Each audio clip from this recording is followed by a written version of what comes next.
nation is now the ultimate power in the universe. At last we will reveal ourselves. Banger. Oh, I have a bad feeling about this. You are now tuned into Lightsaber Radio. If you only knew the power of dark side. Here it comes. Let's go. You are now tuned into Lightsaber Radio. 4, 3, 2, 1.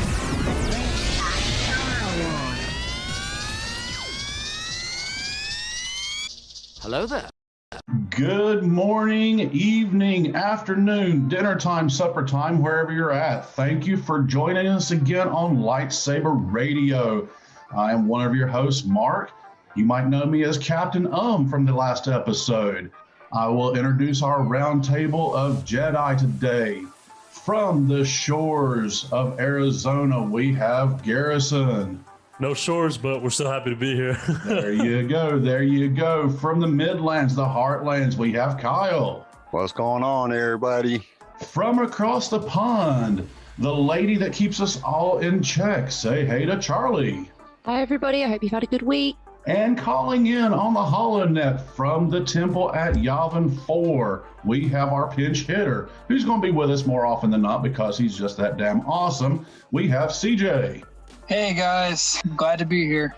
And we're glad to have you. So this week we will be discussing everything Dad Batch, Sad Batch, Bad Batch, all of that, including news and rumors. And to get us all started, we're going to do a quick recap of where we're at in the season. Spoiler alert. Yes, Spoilers. Big spoiler alert. That's a spoiler alert right now. Heavy spoilers. If you have not watched any Bad Batch, stop now, but come back. Go watch everything. Drop 3 hours. Go watch everything on Disney Plus. Thank you, Disney Plus, to get caught up. Otherwise, spoilers in 3, 2, 1. And here we go. Episode title is Bounty Lost. While chasing after Bane, the Bad Batch learn from Tech that Omega is an unmodified replication of Jango Fett, making her the only available source for fresh cloning material. En route to an old Kaminoan facility on Bora Vio for her delivery, Omega tricks Bane's droid Aid Toto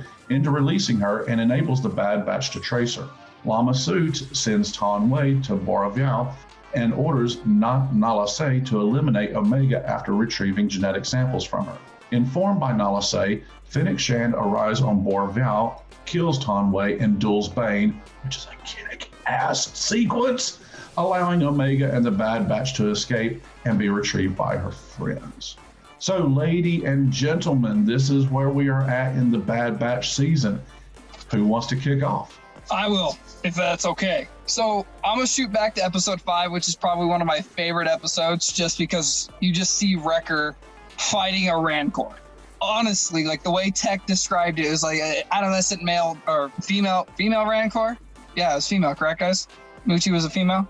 Yes, Muchi was a female young Rancor. Yeah. Tech pops off and says that, and Wrecker's like, yeah, oh, I got this. Oh, this is mine. And the first thing, like if you've witnessed Wrecker, he likes to headbutt things.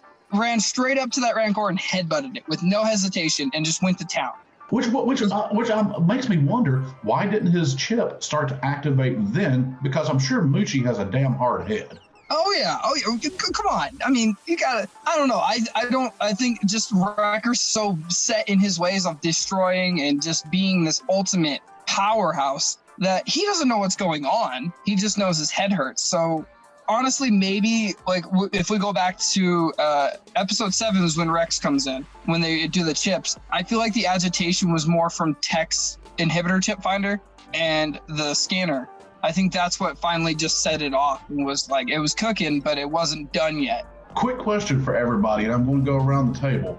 On a scale of 1 to 10, and I'm going to go back to episode 9 just for a second. Going back to episode 9, round table, real quick, scale of 1 to 10, the fight between Cad Bane and Fennec Shand. Kick-ass, non-kick-ass, scale of 1 to 10. Garrison, 1 to 10. I say kick-ass. It was good. I was happy to see it. Probably like 7 or 8. 7 or 8. Kyle. I would have to say it's a 10. Fennec put hands on Bane. I mean, she was putting it down. Even though he says that she didn't have him. enough experience, though, that shocked me. even though she wasn't hurting Bane really, because he just kept getting up, but she was putting hands on him. I was like, wow. And the fact that they knew each other already. That's one of the things, Bane being at this time period, one of the top bounty hunters in the entire universe, and that he knew who she was, that shows her level of skill already in her young age. Charlie, scale of 1 to 10, ma'am. I'm just going to say, for the people who can't see our faces, Kyle looks like he's absolutely in love right now. So I think we all know who his favorite character is. The hearts are coming out of his eyes. Yeah, the hearts. It was glowing, Blossom. It was fantastic. I think, particularly with animation, there's such an ability to stretch what you're able to do with the human body and with the form. And I think it looked so fantastic. Absolutely kick-ass. 10 out of 10. CJ, scale of 1 to 10, brother. I gotta agree with Kyle here. It's a 10. The fact that Fennec Shand was putting up those hands, making Cad Bane hesitate and be like, "Oh man, she can really do it." It was awesome. It was literally like watching the underdog in a boxing match. It was like, hey, we know this 6-time champ's gonna take it, but 10-1, this underdog's gonna put some heavy hands on, and she put some heavy hands on him. She made him think twice about trying to get in the middle of that. So to paraphrase Kyle from our last episode, what the hell's wrong with y'all? It's a 15. One of the things that I found very interesting was, and something that Mark said in the little recap, was that Lamasu tells Nala Se to kill Omega after she extracts the DNA. But I think that I know why Nala Se likes Omega so much. And I want you guys to just think about why she wants to protect him. If you guys remember in the scene, she's in the little place and there's tubes and stuff that have Kamino clones inside the cloning tubes. I don't think that the Kaminos have offspring anymore. I think that they are all clones. I think that they're all clones, and the reason that Nala Se is protecting Omega so much is because she's been raising Omega since she was a baby. So this is like her child. She doesn't have offspring of her own, so she's protecting her, and that motherly instinct is coming in to protect her. And at the end of the episode, she says something, it doesn't matter who has her as long as she's safe. And I thought that that was a very key point that needed to be pointed out in the episode, because it shows the Kaminoans did not have children anymore, that they are clones themselves. And I think it was kind of answered there. So 2 quick things, piggybacking off what Kyle says, and there, Captain went again, my bad. Number 1, I agree, Kaminoans don't get down. Too bad, so sad. But did anybody catch whenever they called Boba Alpha and now her Omega, the only 2 unaltered clones, brother and sister? Oh, I caught that and lost my mind. I would also argue that it's representation of the first and the last. Yeah, because Alpha and Omega, first and last. That's what I thought too when I heard it. So has anybody have the opinion that I am, since she's probably phase 3, the last, that the Empire is probably going to go in Kamino and just absolutely wreck the place to where they can't clone anymore? Yeah, I think she represents the end of the clones, the end of the clone line. Well, one of the things that brought me to attention was the fact that Omega, when they say she's unaltered. That's the way that she's described. She's a first-gen unaltered clone. But this is the problem that I had with it. For her to be a female, she had to be altered. If she's a female, they had to take out the X or Y chromosome or whatever in the DNA strand in order to get a female. So what would be the purpose behind it? Another thing is, with her having direct DNA from Jango, that kind of answers the question. Dave answered the question there, everybody. She cannot be force sensitive because Jango was not force sensitive, and neither is both. So Dave answered everybody's question. I know it's been going around online for a long time that she might be force sensitive or whatever. That kind of answers the question. She can't be force sensitive because of, unless they did something to alter the DNA, in which they said that her DNA wasn't altered, but we see that it was because she's a girl. But I don't think that she's force sensitive now. I just think she has that natural, Jango, Bobo instinct that made them such great bounty hunters. Charlie, you had something to say there? I wanted to point out, if we're talking hard science, all of us start out as XX chromosomes. To get men, one of the legs disappears off of the second X, which is how you get the XY. So all clones would start out as female to then be altered to become male. I think that's what if we're talking hard science, that's I think what it means when they say that she's unaltered. Because to get men, you have to alter to then. That's exactly the point. That's exactly. This is Star Wars. That's awesome. To circle back to something that Kyle was saying real quick, though, he was saying that everybody has these theories about that Omega is force sensitive.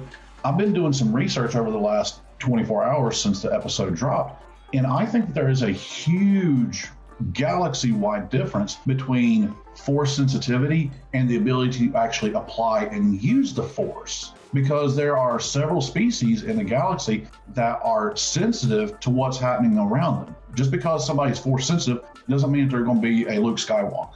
That's true. That is definitely Yeah, true. It's true. Look at that big snake in Rise of Skywalker that Rey healed. I doubt that was force sensitive enough to move a boulder, but it was force sensitive enough to connect with her. Yeah.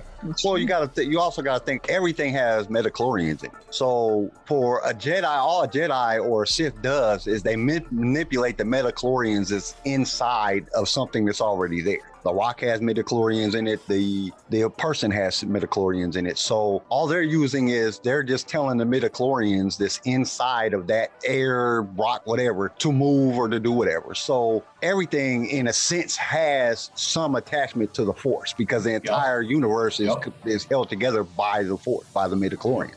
Could we argue that because Omega seems so proficient with, is it a laser bow? Correct me if I'm wrong. Yeah. Coolest looking weapon I've ever seen. If she's so proficient with this laser bow, could we argue that that implies that she is somewhat, to some degree, actively force sensitive? I want to kind of debunk a killing of rumors to lead in exactly what you were saying there, Charlie. We know that Palpatine plays the longest game of anybody in the galaxy. Look at Snoke. He was trying to clone himself through Snoke. Who's to say that some of his DNA manipulations, machinations, whatevs, didn't go into help creating something, and here we have Omega. Well, and that's the thing. Like, the biggest thing with that is Palpatine is so connected to the Kaminoans, and he's always up their butt telling them, like, hey, this is what I want done. Hey, get rid of Fives because his inhibitor chip, like, he was such a pivotal thing with that. I wouldn't be surprised. And, like, there's, like, been videos and photos of, like, oh, she could be a Palpatine. She could be a Palpatine. Okay, well, she's kind of got the hair, if you look at it, and she's got the posture, and she's got the mannerisms. She's still a child, but she's so well-mannered in that aspect and is willing to learn and is okay to, is like, she doesn't take scolding very well, obviously. We've all seen that, but she just... Well, that's just kids, though. That's what I was trying to say, is she's just, her being a child, that's kind of the territory, but she's just so well-rounded and she's willing to learn. Like, she's like Django had his mindset of, I'm the baddest bounty hunter, I'm the baddest Mandalorian, you can't touch me, I dare you to try me. Omega's like, I don't know about this, let's try to find a nicer solution to this, or an easier solution to this, which is a really big Palpatine thing. I'm just saying. Sticking with what you're saying, I'm going to ask Garrison a question here.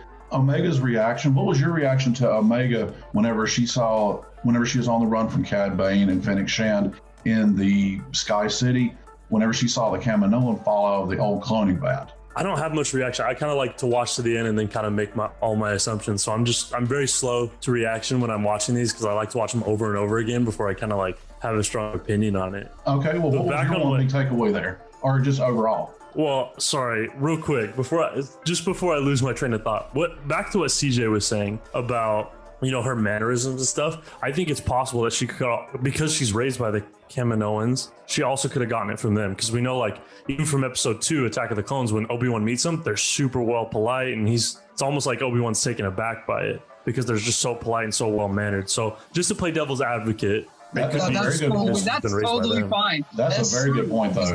That was great. I didn't even think about episode 2.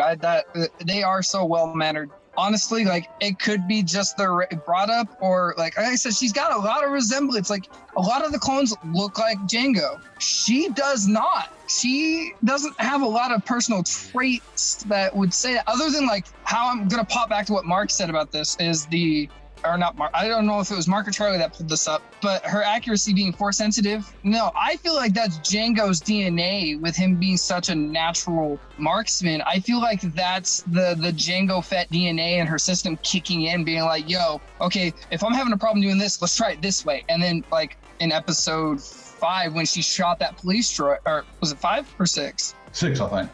When she shot that police droid and one of the Montez sisters was like, nice shot. I feel like in the heat of battle, just like Django, if you like heard anything or read anything in Legends, he is untouchable when stuff gets serious. He is the ultimate warrior, and I feel like that's what kicked in. I feel like his DNA was like, hey, I'm taking over, sit aside, little one, watch this, and just like she just that popped in. So what you're saying and what Garrison's saying, the kind of the mix there that's piggybacking off of what Charlie initially said, the best of all the worlds. Django's kick-ass warrior, the politeness and what's the word I'm looking for? Yeah, there you go, of the Kaminoans, but the curiosity and inquisitiveness that comes with really anybody at that age. That it all rolled into one really interesting character.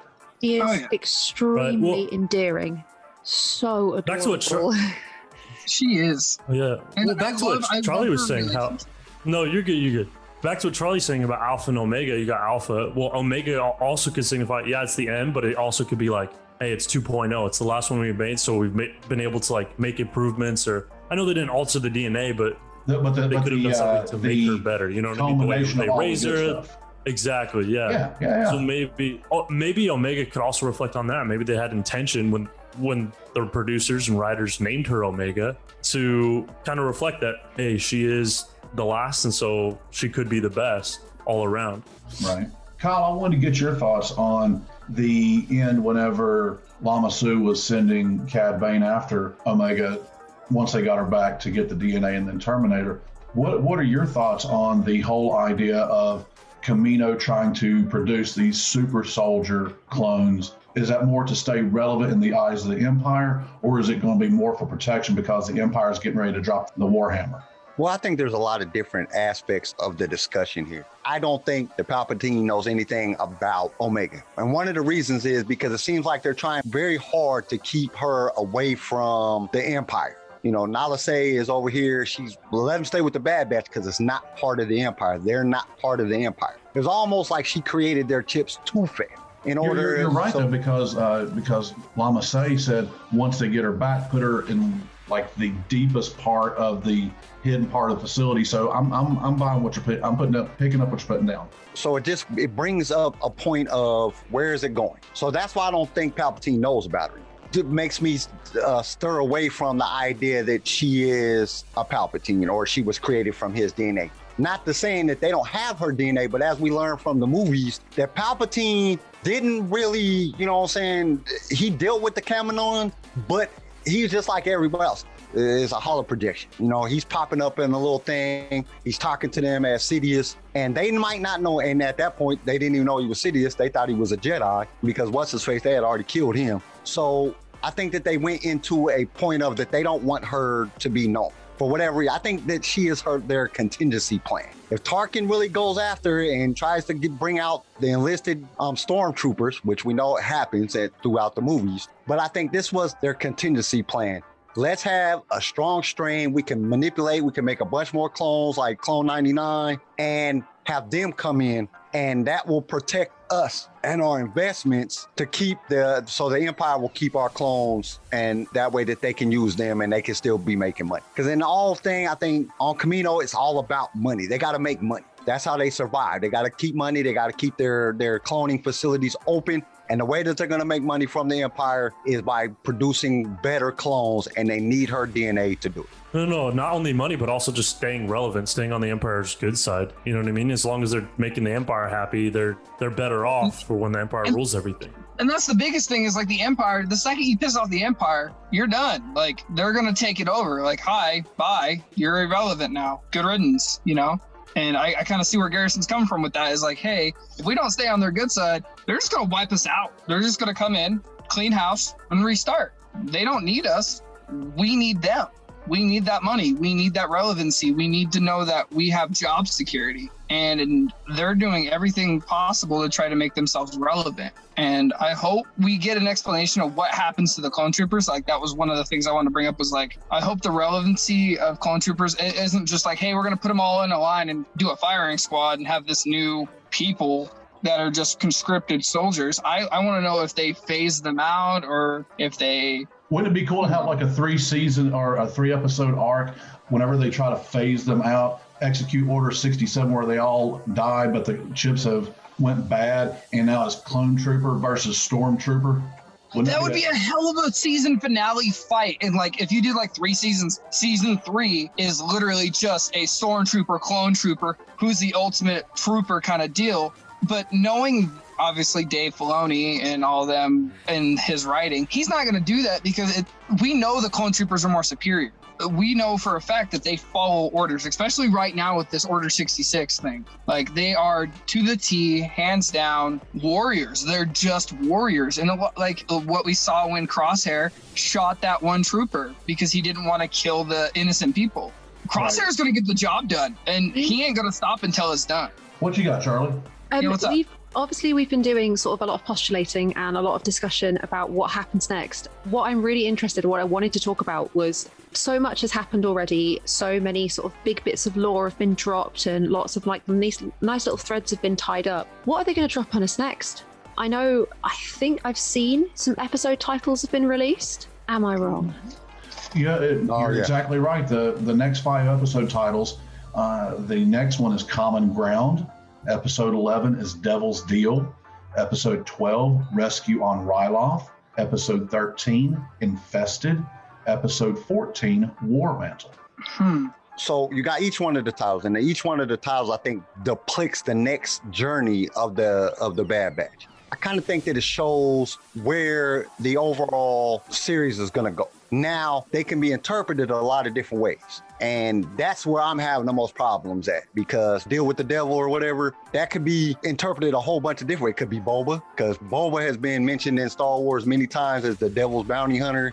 So well, in Sid's office, did you guys catch his helmet up on the wall? His Mark I helmet? I don't know if it was his, but there was a Mandalorian helmet up there. Yeah, but you were saying, Kyle, I didn't mean to interrupt you there.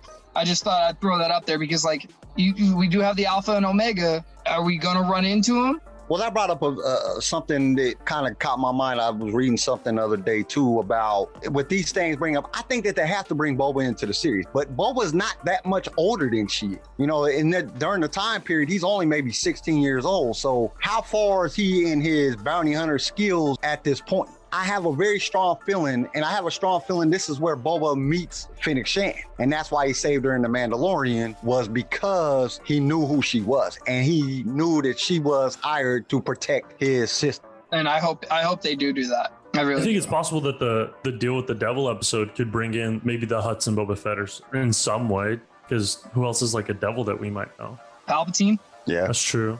No, I don't think they'll use Palpatine this. No, you don't think so? I don't know. That was just I think it's too obvious. Well, and then like that was the only thing is like the devil. So like Kyle said, you know, the devil's bounty hunter, Boba Fett. You got Palpatine, who's in my eyes probably in everybody's eyes. Let me rephrase this: the most evil person ever. Ugh, Palpatine. I wouldn't call Jabba a devil. He's more just a squishy little squid in my eyes. But there's not a lot of people you can relate to with that. So I mean, hopefully it's Boba, and hopefully it's a deal with Boba and the Fets for protection, and that's where Omega meets Boba. That would be great. If it's Palpatine, I'm gonna be really upset due to the fact that it's kind of like come on, we saw this coming. Just like Charlie said, we saw this coming. Why would you do it? I would think that since the episode title is Devil's Deal, that maybe the deal that they make is going to be with Cad Bane. Ooh. That's a good point too. Going back to the episode names, I think we could spend an entire 4-hour extra long episode discussing what they all mean. But I also want to take into account Disney are known for their misdirection. They are known for their smoke and mirrors. So we could sit here, piece together an entire theory, and I'm just really excited. Really, I am. It's not a series I thought I'd enjoy, but here we are. So is anybody down for bonus content where you, the listener, can email us, hit us up on our social medias, give us your thoughts, give us your ideas, but bonus content episode where we just sit around and fanfic the hell out of the next month worth of Bad Batch. Anybody down for that? Oh, I'm down. I'm yeah. I mean, I could get into conversation just about Wrecker for 4 hours. He's my favorite. I think he's awesome. I think him and Omega's relationship is adorable. Go ahead, Charlie. I think we should see if we could find one of those BuzzFeed quizzes that's like, which member of the Bad Batch are you?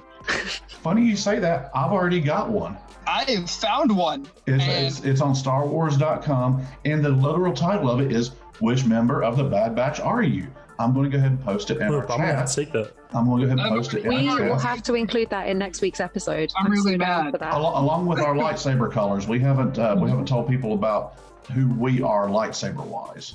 Should we talk about that now, or should we keep talking about the Bad Batch, guys? Well, it wasn't. Were there any more major plot twists, plot points that we haven't talked about yet? We talked about the Omega was unmodified, that she's Boba's sister, the absolute amazing animation and fight between Cad and Fennec. We talked about the rescue. Quick question. Was this story arc kind of quick? And the reason I say this is I expected the fight to get Omega back from Bane. There'll be a lot more to it. I mean, especially because the titles was released before the episode was released. Looking at the titles of the next ones, you thought, okay, it's going to take them a few episodes for them to get her back from Bane. But then it was real quick. I don't know. If it wasn't for Fennec Shan, that they wouldn't have never been able to get her back. And Omega played a big part in that by jumping in the little spaceship thingy, whatever it was, and shooting off and them catching her. I don't think that they would have went farther in the episodes. The things wouldn't have occurred the way that they did. But they did because of just the way that transpired in the episode itself. So I think it played out okay. I think the pacing was good on the episode, and it pushed us so they can do a lot more in the following episodes to carry the storyline on. well, and the biggest thing is like Cad Bane. Cad Bane is not known for giving up on a bounty. If we've watched any of the Clone Wars, if any of us have really watched it, Cad Bane, once he's got a goal, he will die to get it done. Like, he's pretty adamant about that. Like the Especially because he Holocron lost his money. Oh yeah, and like the Holocron episode in Clone Wars, that man did not stop until he got that Holocron, and even then he got the Holocron, got the list, wrote down half the list, and started taking children, and wasn't gonna stop. So I mean, do we think Cad Bane's gonna quit? Honestly, I don't. I feel like he's gonna keep going because he's contracted. But I mean, I don't know. How do you guys feel He's about a force to be reckoned with. He's definitely a force to be reckoned with. They might even get him again. I think the only criticism that I have seen really leveled at the show so far is that we've had sort of 4 or 5, at least in my humble opinion, I've sped watched it. I've sped watched the whole thing in about 2 days. I think the only criticism I could really find from watching it in that kind of condensed format was that we've had a couple of episodes that are kind of the same sort of pacing, the same sort of storyline, the kind of they're going somewhere, they're on the run, and all of this kind of intense sort of Fennec, Cad Bane, all of that's happened really quickly. We've gone from sort of quite a soft start. Like, I know we're in the middle of Order 66, so it's not a soft start. But am I wrong? Go. You're not wrong, but speed watching, there's a term for it. Binge watching. # binge the Bad Batch. Yeah, do binge the Bad Batch. It's absolutely fantastic. Oh, it's worth it. I'm sorry, I fall asleep watching it. Like, not that it's boring, it's just like I've watched it so much that I can literally relax and get comfortable and sit down and snuggle up in a blanket and pass out watching it because it's such an enjoyable experience to have more Star Wars, for one, but just to have a great storyline where it's heartfelt, it's gut-wrenching, it's oh no, what's next? You know, it gets you thinking, and I enjoy that dramatically. Do you snuggle up in your Teletubbies blanket? It's not, I knew you were gonna pull this up. No, it's a Blue's Clues blanket, thank you. And I sit in the big red chair with my handy dandy notebook. Okay, guys, so what do we got for some news today? I think we covered everything there is to cover about the Bad Batch. So let's get to some news. What has everybody found out this week? An interesting thing that I'm just going to hit everybody with, Liam Neeson gave an interview where he was being Liam Neeson. That's not surprising. He was asked if he was going to reprise Qui-Gon Jinn on the new Kenobi series. He did the whole Liam Neeson thing where he didn't confirm but didn't deny and gave that little laugh. And so I'm curious if anybody thinks that he's going to reprise him. I'm saying no, because Kenobi's supposed to be set after the Revenge of the Sith, and Qui-Gon died in Phantom Menace. So maybe a Force ghost, if anything. I believe he's going to show up and be a Force ghost. Charlie, what you think? You caught me off guard now. I think that if Darth Maul can be cut in half and come back to life, and if Palpatine can die multiple times, then I do not see why Qui-Gon Jinn cannot return from the dead.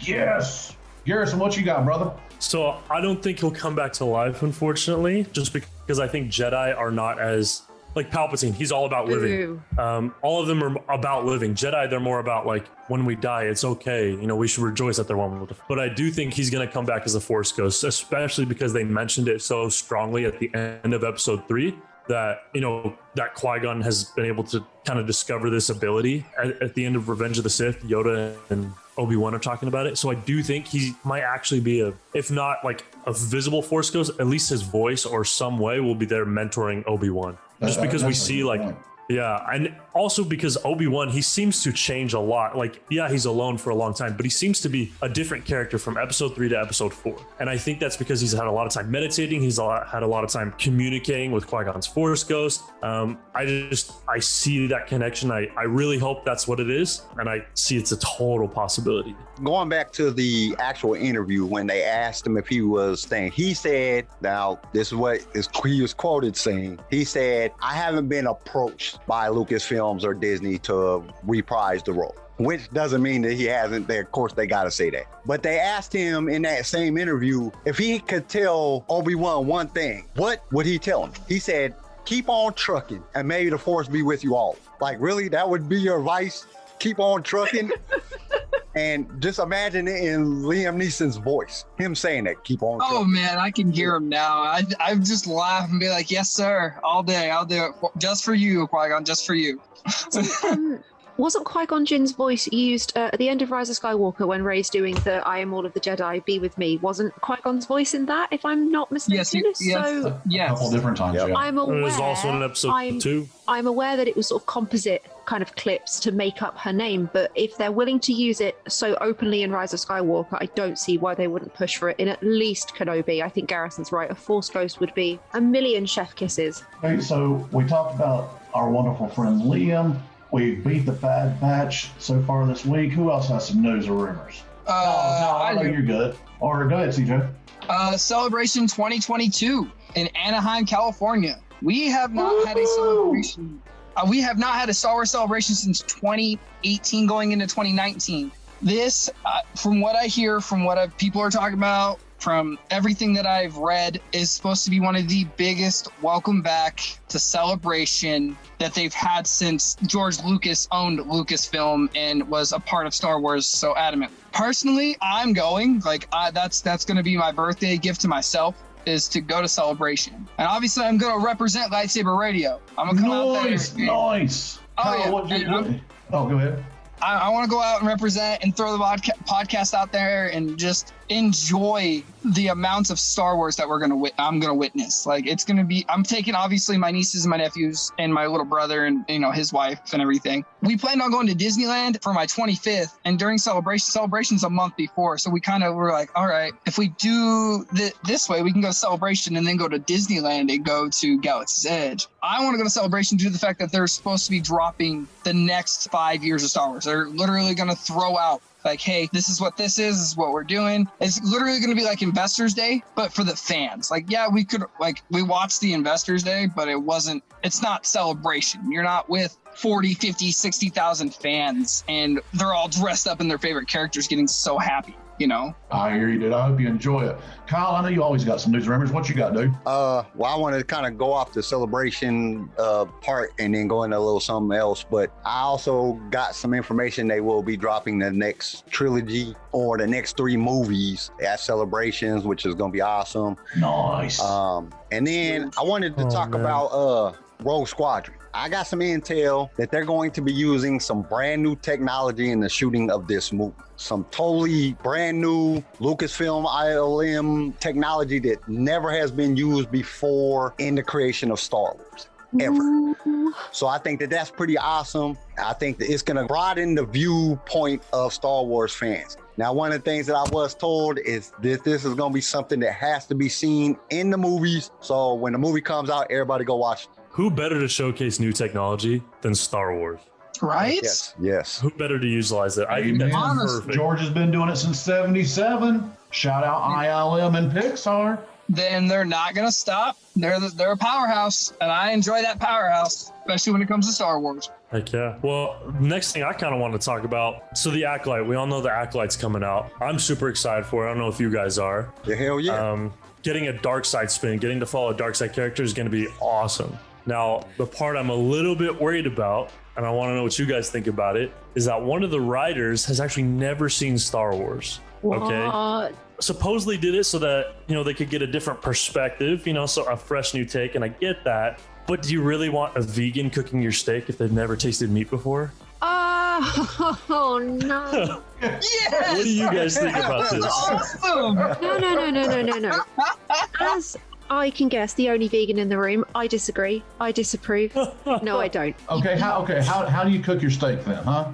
Or how about this? How do you cook steak for others? Do you even know what steak is? Yes, I do know what steak is. It's not green and crunchy. It's not lettuce. Hope we know this. It's like You guys go and enjoy your We're Star Wars fans. We're Star Wars fans. We're expecting a 5-star show, right? So do you want a vegan kicking steak at a 5-star restaurant? You're probably not. You're gonna have someone who knows what it's like. Despite I mean, the nothing against roast, vegans. I They can make agree. some. I agree. I've had some good vegan food.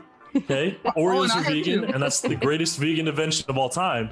But I'm just a little concerned if she's never seen Star Wars, is she going to be able to capture that nostalgia along with something new at the same time? Like, the Star Wars fans are hard to please. All right, we're really hard to please. I think we can all agree on that. And I'm just a little bit worried. Well, I'm not hard to please. I just want to critique everything because I am such a fan. But that leads me into something that I was talking with somebody. What is this new technology that's George is going to be spitting out for the new trilogy? Has anybody heard anything about that? From my source, and I can't say who it is because I get them in trouble, but they haven't released any. Nobody knows anything about it other than it's just new. It's never been done before. So whatever it is, it's gonna have to be spectacular for us to be able to notice, because I can't think of anything that hasn't been done yet. I mean, they're shooting a Mandalorian on a giant projector now for the backgrounds and stuff. I mean, it's like 1,000 TVs stuck to a wall. It's like one giant TV. So it's like, I don't know how much better they can make Star Wars look, but whatever this technology is, I was assured that it is something that is gonna be mind-blowing. I mean, and I don't know what more mind-blowing you can get than, the Mandalorian or, 3D or, whatever else that we have now. But whatever it is, I'm being told that it's going to be spectacular. When you say sources, are we talking Disney janitor? Are we talking CIA, MI6, Israeli Defense Force? I mean, sources. I mean, how well are I'm they afraid placed? that's classified. Just let me, how can I say this without getting anybody in trouble or getting them caught? Just put it like this. They work within the industry. Ah, okay, Fair enough. Okay. And this is in Squadrons, right? So what could they be doing with a kind of fighter pilot movie that would utilize this new technology? I have no idea. We was having a conversation and he told me, he said, basically, you have to watch this movie. The stuff that they're going to be doing on this movie is stuff that has never been done before. I'm hoping for some 4D. But Charlie, what were you going to say? So I know we are all here for new movies and new TV, but I wanted to take a second to talk about some new books that are being released. Oh, nice. I don't know about you guys and our listeners, but particularly as a cosplayer, I am a huge fan of anything that lets me stare at the costumes for extended periods of time. There is a new book called Age of Resistance, which contains exclusive cast interviews, behind-the-scenes photography, and production art. I am so excited. And also, Mark passed on to me that there are 2 new books. The Rising Storm by Cavan Scott, in stores the 29th of the 6th, 2021, which I believe is next in the High Republic series, if anyone's listened to / read and enjoyed. By the time that this episode drops, it will be in stores or available for order. Thank you, ma'am. And also Star Wars Battles That Change the Galaxy, which is another one of my favorite book genres, artwork. I love anything concept art. I love it. Absolutely. I'm a super fan of the High Republic books. I've listened to the first 2 and I was blown away. I ain't gonna lie. I'm a book person. I love listening to the books and reading the books. I mean, the other podcasts that I'm on, That's what I talk about on there is the books. We cover the books. I was blown away by them 2 books.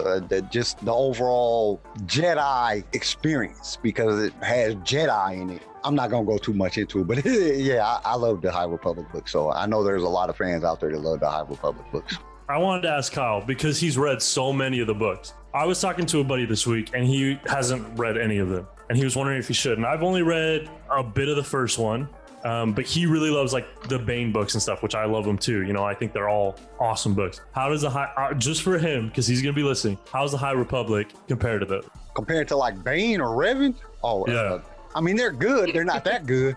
I mean, they're great books. Don't get me wrong. They're great books. And this is just my opinion. Now, I'm just saying this off of my opinion. But when it goes back to the older books, I don't know, Drew Karpyshyn and Tim and all the writers that have written those books, I don't know, their brains work differently because the way that they could depict a situation or a story within the book and the way that they could like make you imagine that you were standing there watching these events happen. Now, not to say that the writers that write the High Republic are bad, but they don't give you that same experience. They don't. That's just the truth. They just didn't give me that experience. But the overall stories in the High Republics are excellent. They're great stories. What you were saying made me think of a quick little aside here so the listeners can still get to know us. We know that you're a Sith and you carry a red saber. Would it be one like Kylo Ren? Would it be one like Darth Maul? What type of hilt would you have? Would it be double-bladed? What you got? Single saber hook handle. Like Count Dooku. The curve. I like it. Me too. Garrison, what about you, dude? Your lightsaber. What color would you be? So I'd have a curved hilt too, just because I think they handle a lot better. But I'd be a purple. I mean, it's not my favorite color, but if we're going like what kind of matches me, it'd be a purple because, you know, I kind of lean both sides. I'm a little bit of dark side and a little bit of light side. And I like to, you know, I like to use my passion and kind of dark side tendencies, but kind of keep them under control as well. What about you? And so, yeah, I'd probably say purple. Cool deal. What about you, CJ? I've always been an Obi-Wan Kenobi fan, lifelong. You know, he's always Alec Guinness, Ewan McGregor. I love Obi-Wan's hilt in Revenge of the Sith. It's always been something. Even it was so mesmerizing to even Luke that Luke ended up copying it in Return of the Jedi. I love that hilt style. I'm impartial with color due to the fact that I love blue. Blue's my favorite color, but I'd want to honor Qui-Gon Jinn due to the fact that like a lot of his quotes and a lot of like who he is, like if you've read Master and Apprentice, like his viewpoints on everything are amazing and how he approaches things. I'd want to just honor him with green because you kind of see what it would look like with Luke's, but Luke has a different bottom and a different like layout with his. He's just got the top of Obi-Wan's hilt. Me, it would be Obi-Wan's saber with Qui-Gon's kyber crystal. If I had to, I'd have to go. I'd have to go with a green. What about you, Charlie? None of you have any taste. Excuse you? I'm joking. I am a sucker for the original Graflex. I think there's something so iconic and so strong and powerful about it. And the fact that it's carried through all 3 time periods of Star Wars. I'm currently having a Graflex built that's from a cast of the original used in like A New Hope. It would be a Graflex and it would be blue. I know it's cliched. I cosplay Rey. Eat me alive, but I can't lie. I can't. So anybody that wants to fuss at us for our lightsabers, go ahead and email us at lightsaberradio@gmail.com. Hit us up on the socials. We're everywhere. I'm kind of weird with my lightsabers.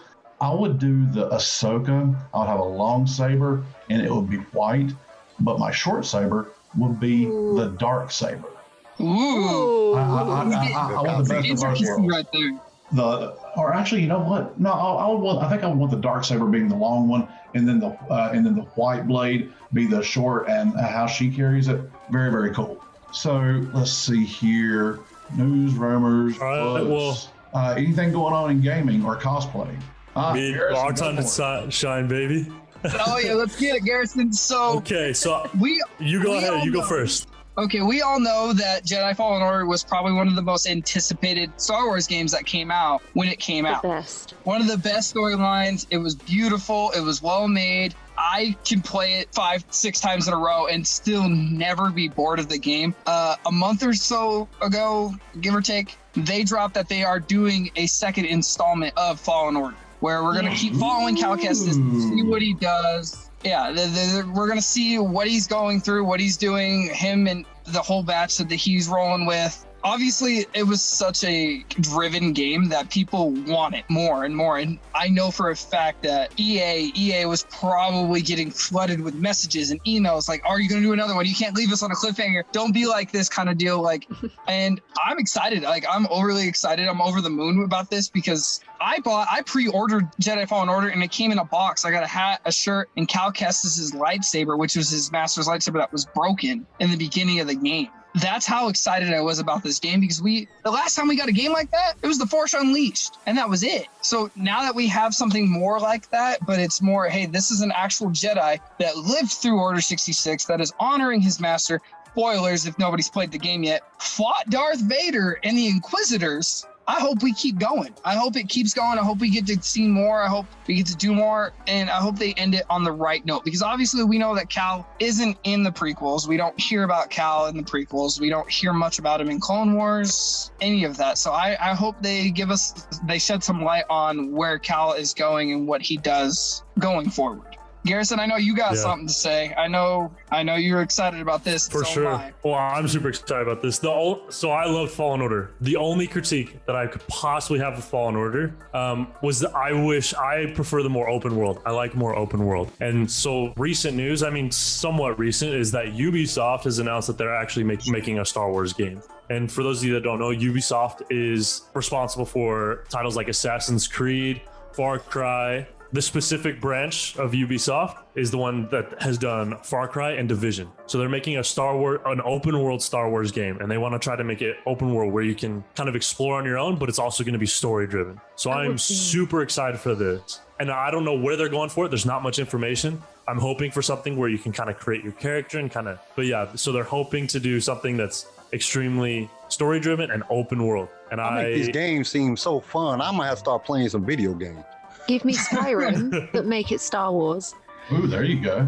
I'm gonna be honest with you, Kyle. If you're gonna start with Knight of the Old Republic. You gotta start OG. You gotta start at the beginning. I'm old. I ain't played a video game in like 25 years. I mean, if Jedi Fallen Order comes out on PS5, got to put that PS5 to work. Let's go. I'm so excited.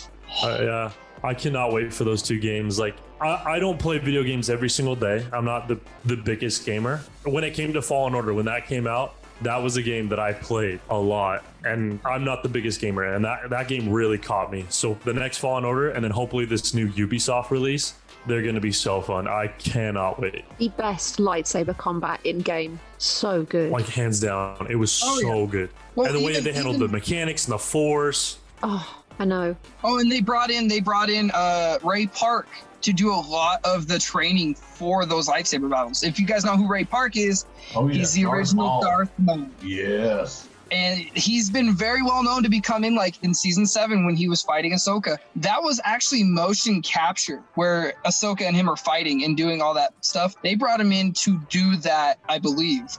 From what I've seen. Right. They brought Ray Park in to help do a lot of those action sequences where you gotta think, man, this man is Darth Maul. He has studied saber techniques since they brought him in The Phantom Menace. This man is a lifelong Star Wars fan, one of the nicest people I've personally met. I got to meet Ray Park in Texas at the Holocron store. Look at your name drop. Oh, I know.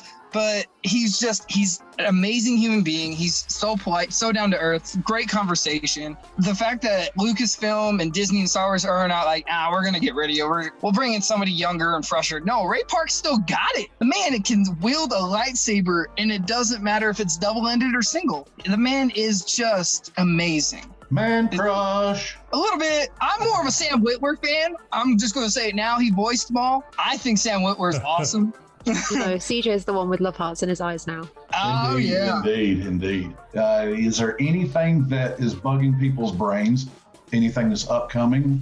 There's a couple things that I wanted to bring up. One of the things, let's debunk this right now. Gina Carano is not coming back to Star Wars. Thank you. All right, she is not. She messed that up. Okay, so let me explain the story to everybody right quick. So basically, she posted some pics on Twitter and Instagram of a sky with some triple suns and desert landscape and a figure standing. So everybody got the assumption that Disney hired her back. That was on the 15th of this month. On the 18th, the producers at Disney and Lucasfilms, they put out a statement saying that it was unacceptable and it was just wrong for her to do that. She would not be coming back to the series. And I think she's just doing it to keep the fans fighting for her, to get her to come back, because a lot of fans disagree with why she was canned. Well, let me explain. She might have had a chance. But back in like March or April, she put up a bunch of posts that Disney and Lucasfilms was just bullies, and she was calling them bullies, and that kind of put the coffin in the nail for her. So she is not coming back, y'all. Quit listening to the rumors. It's not gonna happen. No, I'm sorry for what she said and what she's done and how she's treated the whole situation. Us as Star Wars fans, we deserve better. We deserve better actions. Like, you don't want your kid to look at somebody that's like that and idolize them, because it's just going to give them a false representation on how to present themselves outside of, their household. Don't get me wrong, she seems like a sweetheart, but what she's done and how she's approached this, you said, Kyle, she put that nail in the coffin, man. She just ended it. She's done.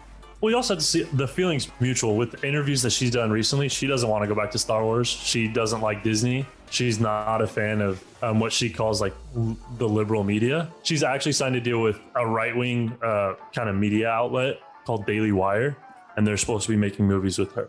And so it seems like the feeling's mutual. Like, she's not a big fan of Disney either. And so I don't know what the pictures were about. I don't know what she was trying to hint at. Even if they offered her back, I don't know if she would, because it looks like she's venturing into other areas. She can get gone if you ask me.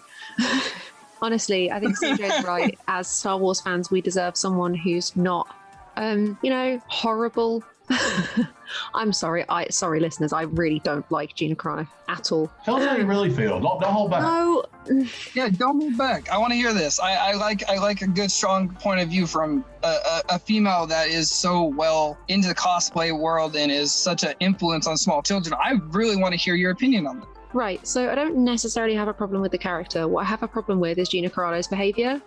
She was explicitly told by Disney to stop doing the things that she was doing, which included quite a lot of transphobia, quite a lot of aggression towards the idea of pronouns and openly telling people what your pronouns are. And she escalated it, and Disney told her repeatedly, like, stop it. And she didn't. She just carried on because out of spite, out of her desire to get her right-wing opinions out into the world. And then she got fired.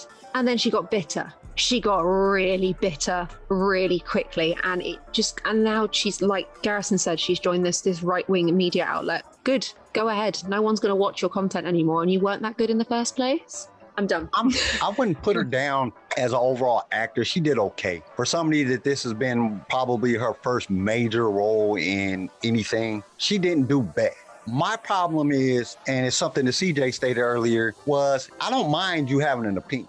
Everybody has an opinion. They're like assholes. Everybody has it. And you can have your opinion. But when you're influencing and you're an influencer and there's small children looking up to you, you can't be saying and doing stuff and they're looking to you as a role model. So if you take that tactic, you can't expect that your employer has to put up with that. You have the right to have any opinion that you want. But at the same time, you can't expect that you're not going to get fired. If they say, don't do this, you're going to get fired. So she knew the outcome of what she was doing.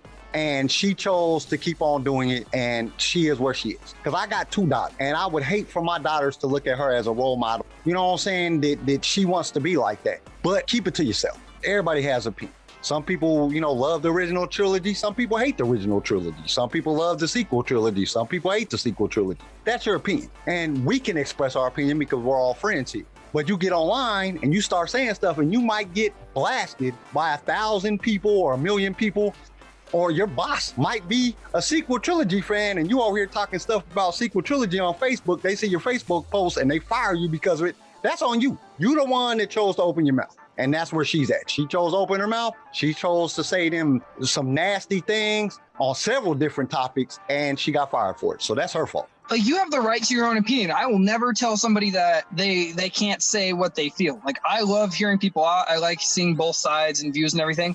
But when you're in an industry that's so influential, Star Wars has been huge forever now. And you're a strong female character. you can't go in after doing something like, I'm sorry, the season 2 of Mandalorian was probably one of the best things I've seen in a long time come out of Star Wars TV. All we've gotten is cartoons, right? They do one live action thing and people start going up. You don't see everybody on the show getting a power trip, but she got this power trip where she felt like she was untouchable.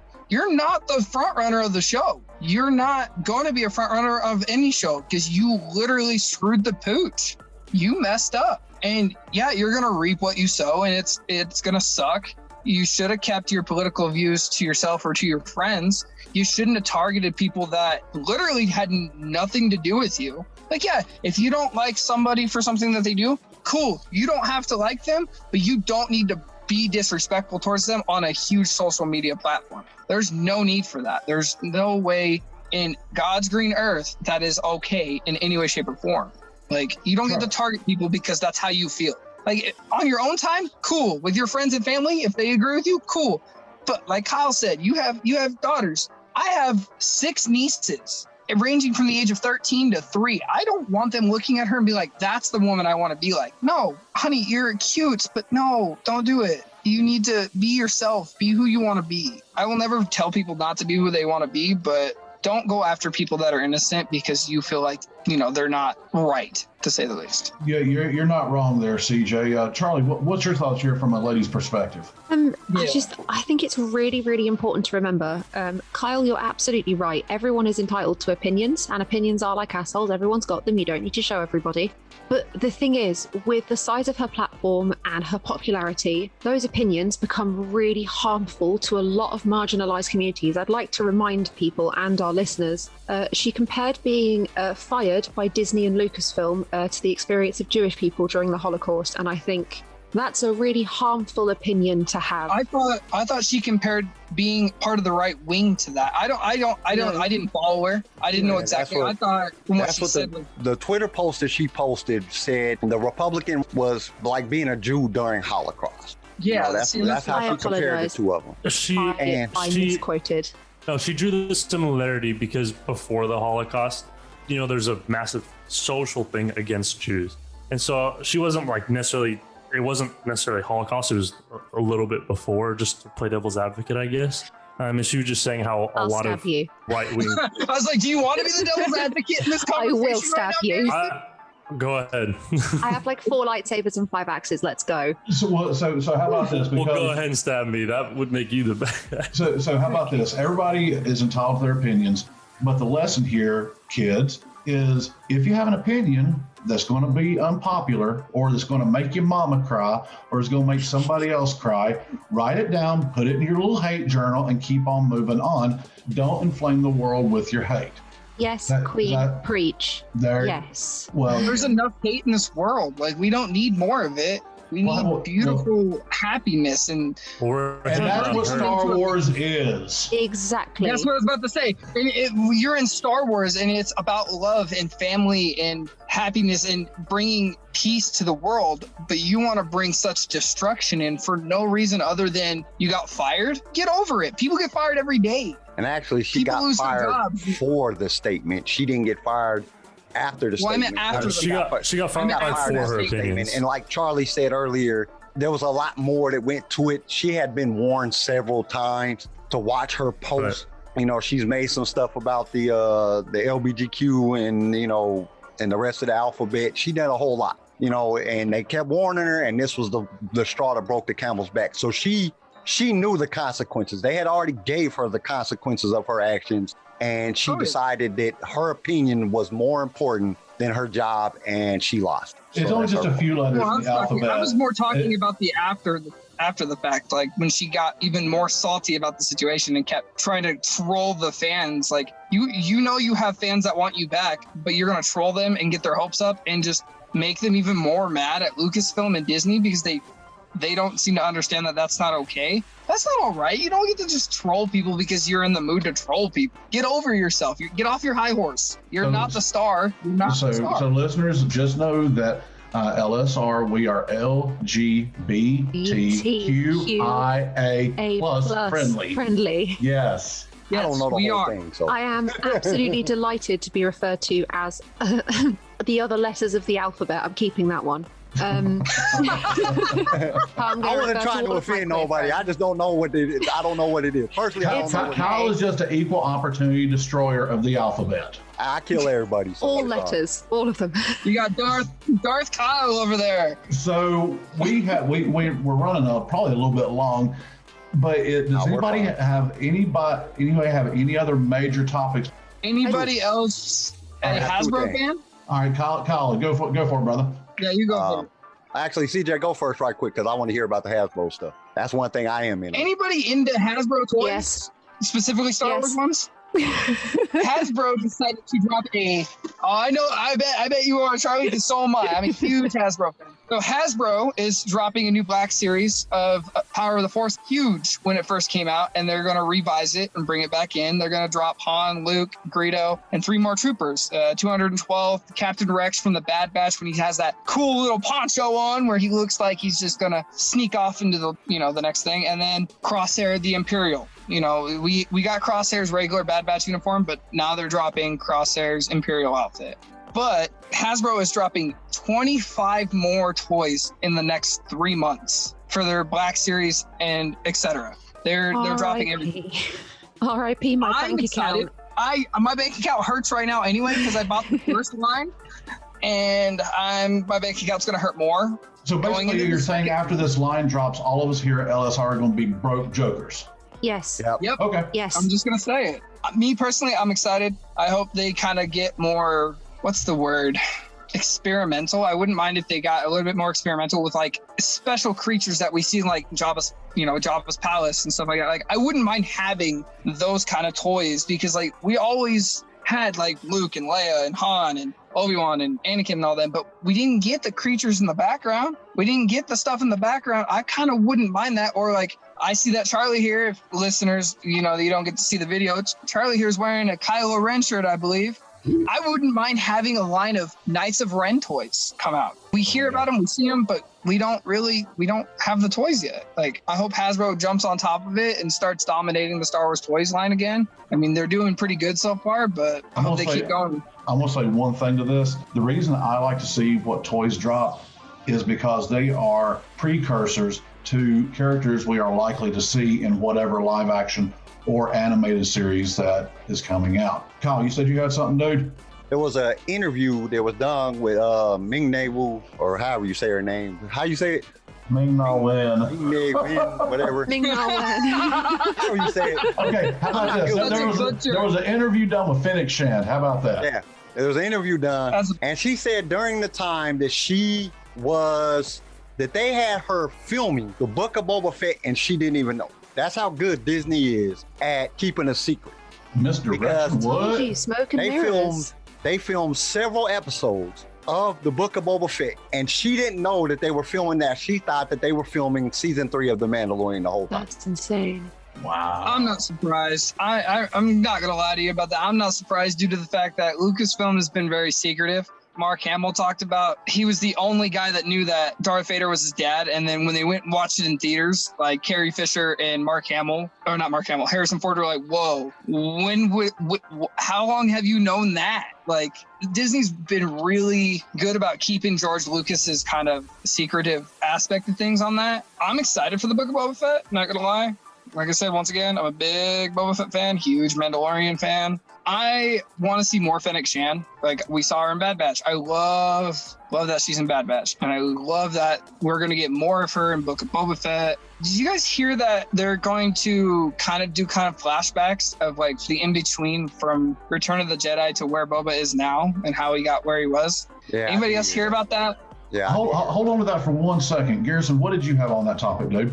Well, just on that real quick, if she thought that she was doing Mandalorian the whole time she was doing Boba Fett, doesn't that say something to how similar the shows probably are going to be? And so everything we like from Mandalorian is probably going to be in the Boba Fett, and they might be really similar shows. So for those of you that like the Mandalorian, excellent point. The Book of Boba Fett can well, be really because it's going to be set in the particular time spacing of after Return. So that's a great point. So circling back, can you restate what you were saying there, CJ? Because I was catching kind of what you were saying, but it was a little scattered. What were you saying? So we all know in the Return of Jedi, Boba got knocked into the Sarlacc pit. So in the book of Boba Fett, from what I've heard and what people have talked about, I don't 100% know. Obviously, I don't work for a Lucasfilm or Disney. But from what people are hearing and people that are in the inside that I've listened to, other people that have talked about it, they're stating that they're going to do kind of flashbacks to right after the Sarlacc pit. How, like, where did his armor go? How did he find Slave One? Like, going back to Slave One and where he's been all this time. Well, hopefully they'll show how the hell he got out of the Sarlacc. I knew he didn't die. I'm just going to say that as a very biased Boba Fett fan. He didn't die. Come on. What you think, Kyle? Like, if you go back to the books, it explains how he got out of the Sarlacc pit and how he was the only one to ever be able to escape the Sarlacc pit. Yeah, but would it be good to see it, though? Yeah, and I think that's a lot of the rumors. There's a lot of rumors going around from people saying that they're going to do flashbacks to that point, because I've seen them, CJ, that they're going to go back to that. And I hope that they're true rumors, that they're going to do that, because I would love to see the visualization of him escaping the Sarlacc pit. And then, because in the book, it explains that he had to take off the armor because, I mean, basically he was getting digested. It wasn't affecting the armor, but it was affecting him. So when he first got out, he had to take the stuff off to see how it had affected his body. And then when he was picked up by, I can't remember right at the moment who found him, but then that's how he got separated from his armor. Hopefully they play all that in from the books into the movies and flashbacks, because I think that would be great. I think it would be cool if, like, Fennec Shan's the one that found him. That's been a rumor that's been going around. I think that would be cool. I think that would be cool to see Fennec Shan, and that's why Boba saved her on that hilltop. It was kind of like a return of a life debt kind of deal, because we know how Star Wars is with life debts. Han and Chewie. That is too cool. It's going to be fun to see for sure. Last thing is, this is to the listeners. We're working on our audio and getting everything cleaned up, but LSR is wanting to be more interactive than any podcast, any vodcast, any Twitch. If you have thoughts, you have ideas, you have debates, you want to be part of watch parties, we're putting things in place where we want to be doing this live and taking calls and hearing your thoughts and words on everything. So you can always email us at lightsaberradio@gmail.com. And all the social medias will be listed in the show notes. They're all clickable links, so you should be able to just click right to them. Thank you all for listening. Tell your friends about us. Tell your family about us. If you get arrested, let the po-po listen to it while you're in the backseat of the squad car. Don't get arrested. Don't do anything to make your mama cry. Don't say anything that's going to make anyone cry. Remember, we're all the letters of the alphabet friendly here. So... Not gonna let me lay that down, are you? So, everyone, may the force be with you. Oh, wow. We got to do that again. Wow. We gotta work on that. The dismount failed. Epic fail on the dismount. So, one more time.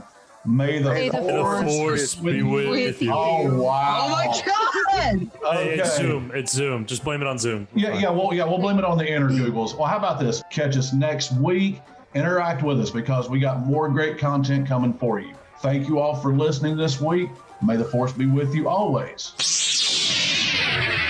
Thank you for tuning in to LSR. If you enjoyed the show, consider subscribing so you can be notified when new episodes are released. If you would like to be a guest on the show or just want to give us some feedback, feel free to email us. You can also reach out to us on all major social media platforms. They're linked in the show notes below. Lightsaber Radio is produced by Pick Film Media and is a Swaycast original, starring Charlie Harwood, Garrison Turcott, CJ Elliott, and Carl McDaniel. And don't forget to join us next time for more adventures in a galaxy far, far away.